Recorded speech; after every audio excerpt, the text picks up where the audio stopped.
Di balik megahnya berbagai bangunan dan infrastruktur di sebuah kawasan ibu kota Nusantara, terdapat berbagai produktivitas pembangunan di dalamnya, serta terdapat tanggung jawab penuh terhadap lingkungan.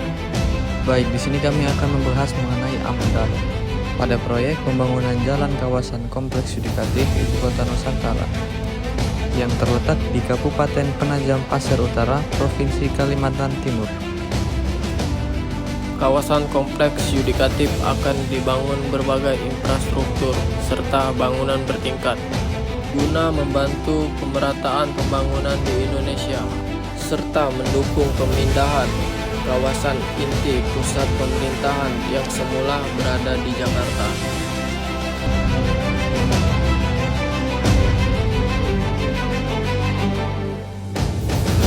Baiklah sobat sipil, sebelum lanjut videonya, kenalkan terlebih dahulu kami.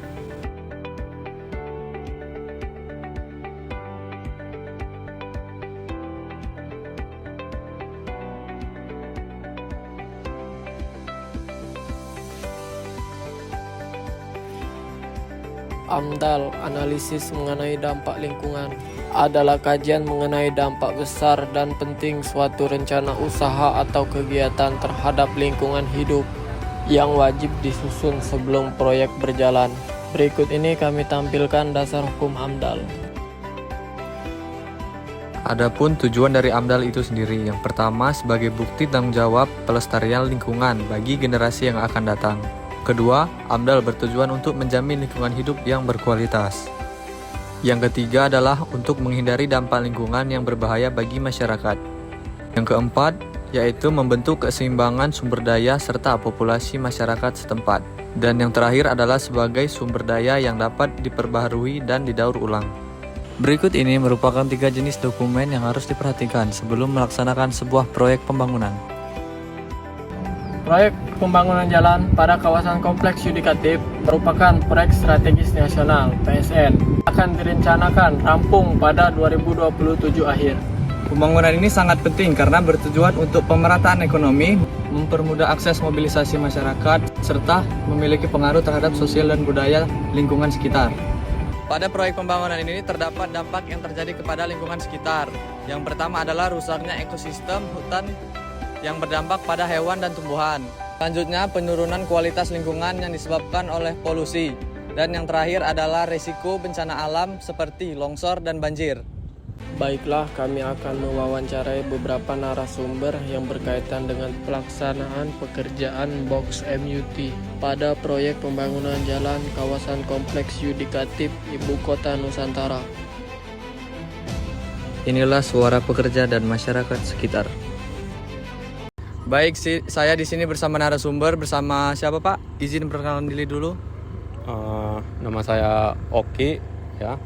Saya HSE Kartika Jaya yang bertugas mengawasi di area lokasi titik kerja di sini di SDA 1 plus 650 sampai 670 di RAW 36. Baik Pak, kami di sini izin ingin mewawancarai Pak.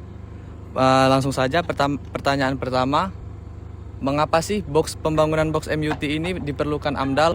Dikarenakan itu juga termasuk ya agar kita mengetahui apa saja dampak lingkungannya saat kita sebelum pembangunan MUT tersebut. AMDAL juga bermacam-macam ya, bisa dari tanah, misalnya tanah itu mudah longsor, atau tanah itu mudah amblas, dan juga yang kedua itu dari sampah-sampah juga. Karena karena kita pembangunan kita itu, kita juga harus menentukan mutu kita gitu loh, dan juga menentukan kualitas kita agar kita pembangunan juga bersih dari yang namanya dampak AMDAL. Ya terus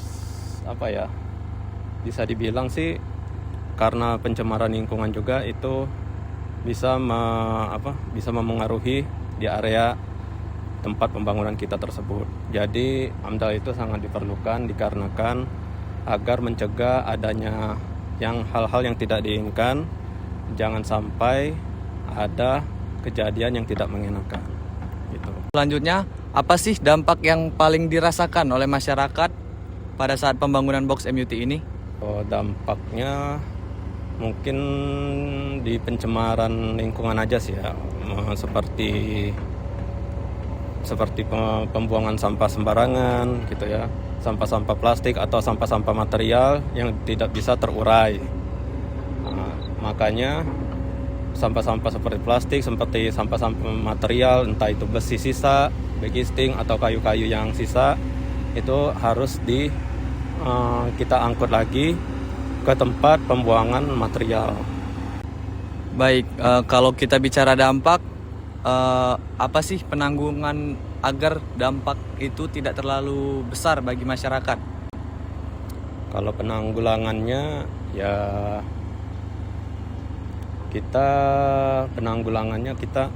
melakukan yang seperti saya bilang tadi, kita melakukan penanggulangannya ya kita mengorganisir sampah-sampah tersebut. Ada seperti sampah material kita buang ke tempatnya, sampah yang plastik-plastik kita buang ke tempatnya gitu. Jadi kita juga kerja di sini walaupun MUT sudah selesai bangunannya sudah berdiri kokoh, tapi kita juga tidak melupakan untuk membereskan apa yang tersisa di area kerja tersebut, ya seperti sampah-sampah material gitu. Baik Pak, selanjutnya siapa saja sih yang perlu memperhatikan AMDAL dalam proses pembangunan ini? Yang perlu diperhatikan ya semua pihak ya. Soalnya yang punya proyek juga ya kontraktor dari yudikatif, HKPP, Wika Waskita ya. Ya mereka juga harus memperhatikan tersebut ya. Ya termasuk kita juga Subkon gitu ya. Dan selaku owner OIKN juga udah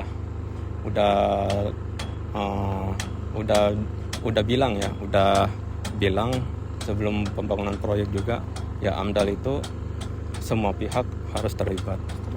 Baik, berikut adalah hasil wawancara kami bersama Bapak Oki selaku HSE Kartika. Baik, mungkin sekarang saya lagi bersama Bapak siapa dan sebagai apa ini?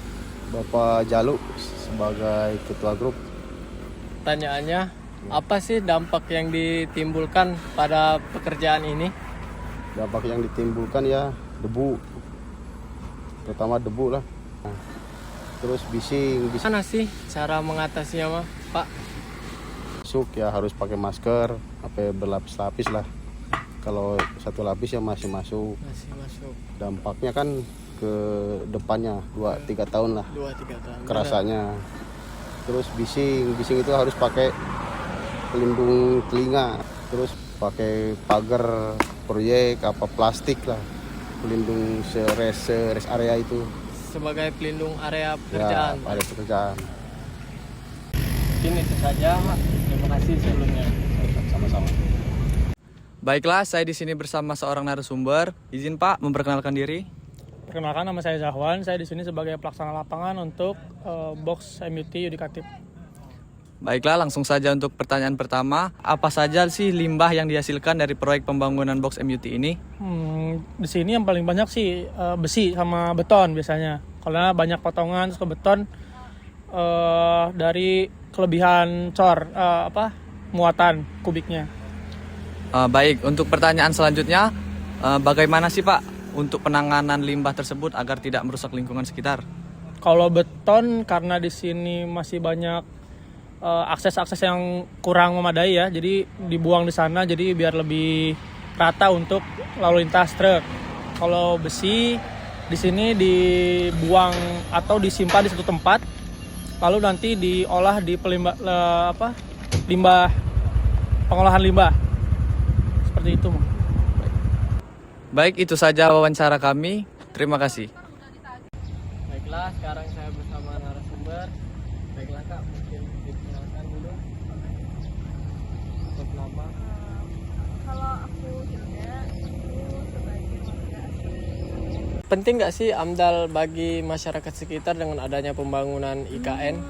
Menurut aku sih penting banget ya, karena AMDAL sendiri kan analisis lingkungan gitu ya. Dan juga setahu aku di proyek IKN itu sudah ada peraturan mengenai AMDAL itu sendiri.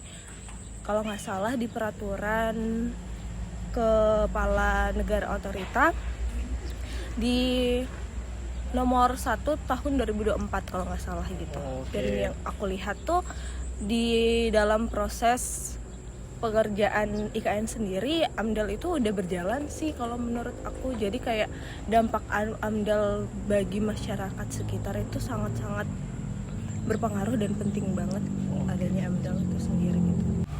Baiklah Kak, mungkin pertanyaan selanjutnya mengenai dampak. Apa sih dampak yang ditimbulkan pada pembangunan IKN ini? Tentunya dampak dari pembangunan IKN itu banyak banget ya, mulai dari ekonomi, terus dari jalan yang meningkat.